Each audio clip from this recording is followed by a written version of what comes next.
Hey everyone, so in today's video I'm going to be sharing with you my quick tips on how to speed up your workflow in Adobe Lightroom.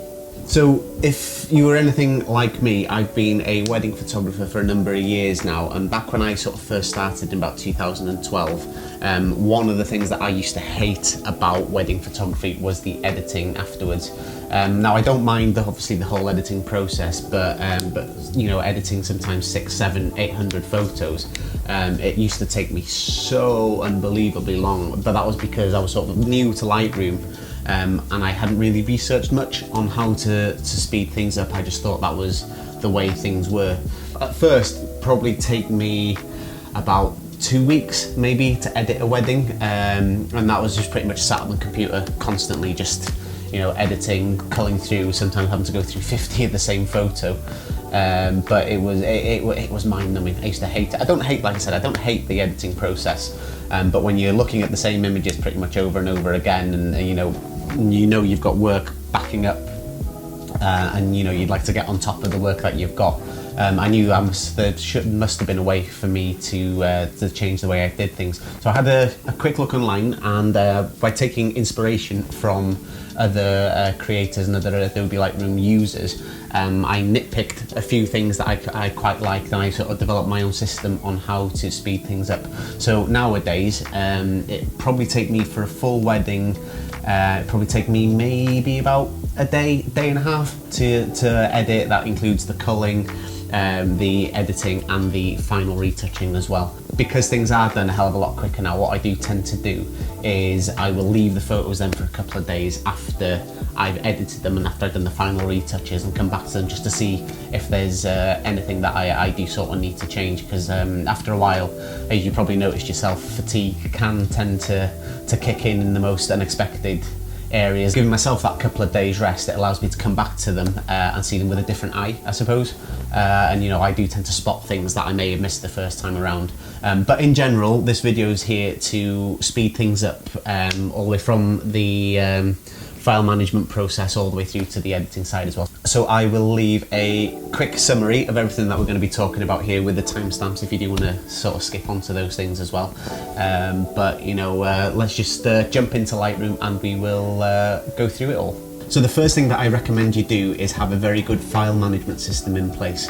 I used to be terrible, really bad for this, but it got to a point where I just couldn't do it anymore. I had more work coming in than I ever had before, and sometimes I just drop files here and there. I just import things to Lightroom without even thinking about it really.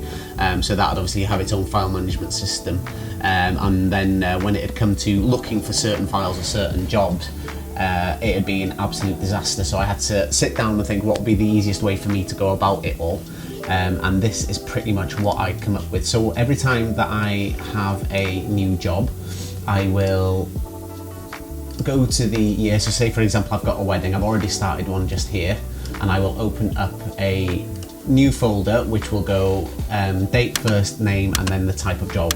So I always start with the year, then the month, and then the day, because when I change this to sort by name, it will basically place it all in order so I know exactly where to look.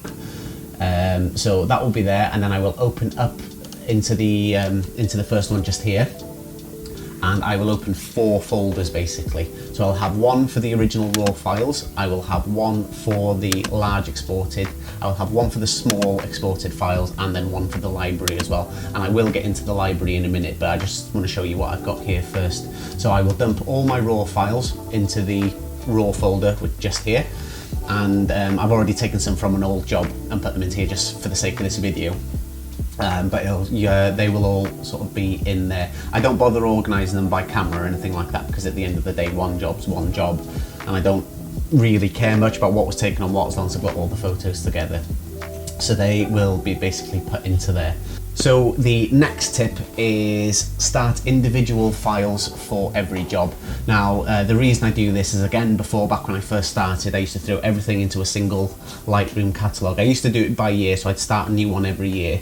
But as I was saying, jobs are coming in thick and fast, and I was struggling to keep up, and my computer was really struggling to keep up with it as well, obviously, because you've got so many files in one folder or in one catalogue. It's just basically sucking your memory in from everywhere, and it becomes very, because Lightroom is a very memory intensive program anyway. But having all these different files and all these different jobs in there as well was just making it worse. So basically I started a new library for every single job, and this sped things up so much.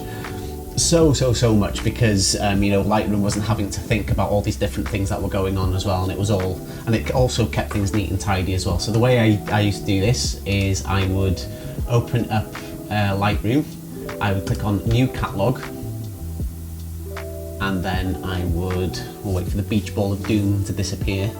Computer is running a little bit slow at the moment, so you're gonna have to bear with me, especially because it's got the screen recording going as well. So I would go to the library folder, and I would basically start one in there. So I'd click on that, save as, I would do the same name format, so 2020 underscore the month underscore, what was the date? So actually, why'd they do that? My birthday. Underscore John Jane underscore wedding underscore library catalog, sorry, and I would save it as that. I'm not going to save this one because I've already got it saved just in here, but it'll give you an idea on what sort of thing that we do anyway. So I would close that down. If you do that, it will automatically restart Lightroom, so it will close it and then it will reopen. So if you do want to open the catalog, all you do is go to library catalog and then click on this one just here, double click, and it will open it up for you, and you will be left with a completely brand new library. So this then takes me onto my next tip, which is render your previews as you import. So there's a couple of things to do on import just here. So what we will do for now, so I will find the folder with the raw files through to here, and then I will drag and drop it into the library module just there. The couple of things that we need to do here, so like I said, we've got the render the preview, so I will click on the 1 just here, and what that will do is it will speed things up when it comes to culling.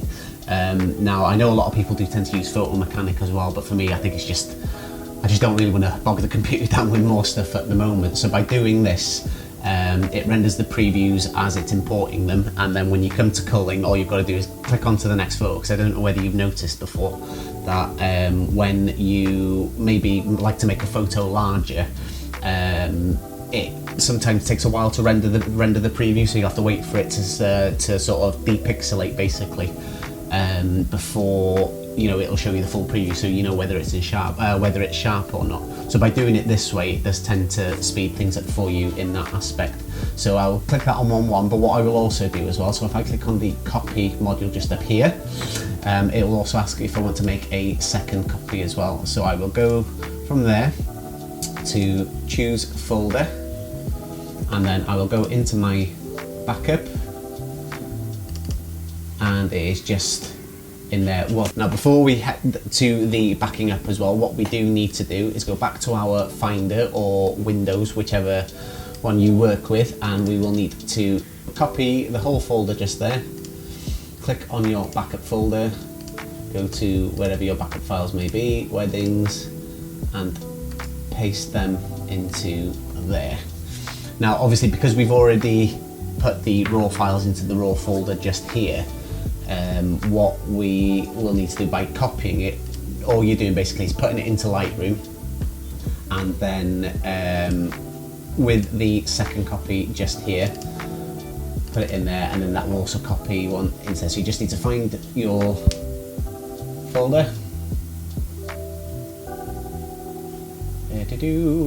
John and Jane, find your folder, raw, choose that there, and then when you import, it will import them into your backup folder as well. So those are the two things that you need to do on import. You can at this point as well, I don't do it myself personally because I do like to have a little bit more control, is if you do work with presets, which I will also get onto in a second, you can basically apply an import on apply a preset on import.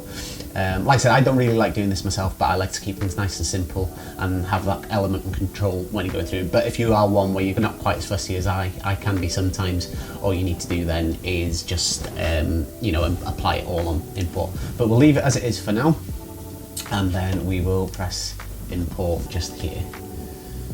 So while they're importing, it's, as you can see just at the top left here, is say copy and import, and once that is done just there, it will say that it's rendering the previews. So if you keep an eye just on the top left just here, it will take longer, the whole import process, especially if you're looking at about 700-800 photos, if not more.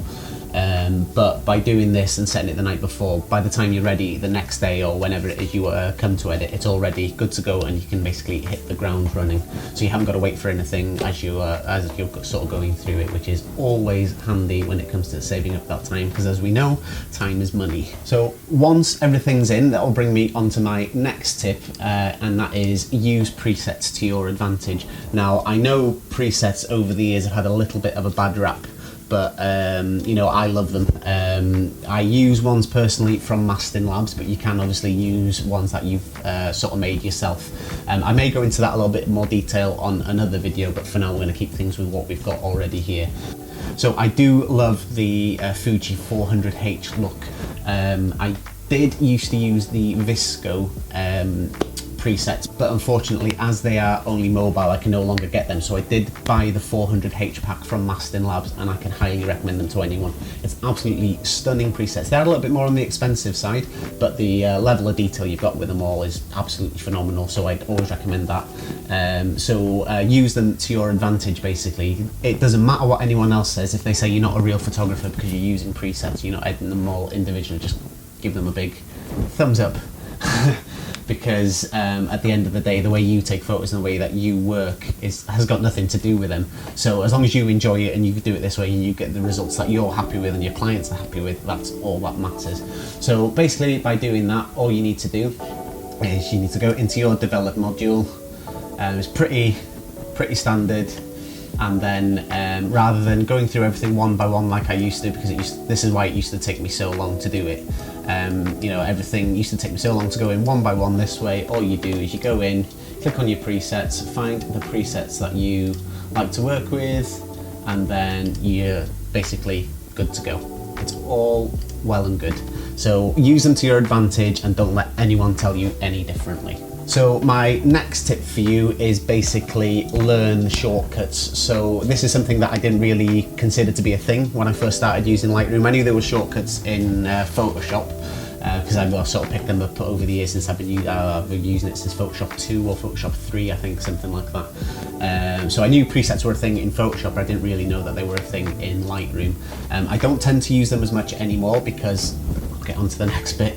But if you can learn those presets using things like adjust your exposure by using the plus and minus keys, maybe your rating with the brackets keys as well, and if you click on Alt to say you want to use the highlights or fine tune it a little more, if you click on the Alt key or the Option key, I think it is on the Mac, whichever one it is, it's got Alt on it anyway, click on that, so then you can change the plus and minus keys to be to edit the highlights or, for example, the shadows or anything like that. I like to keep it on exposure because that's the one I find varies the most between photos, especially if you're only using one type of camera system.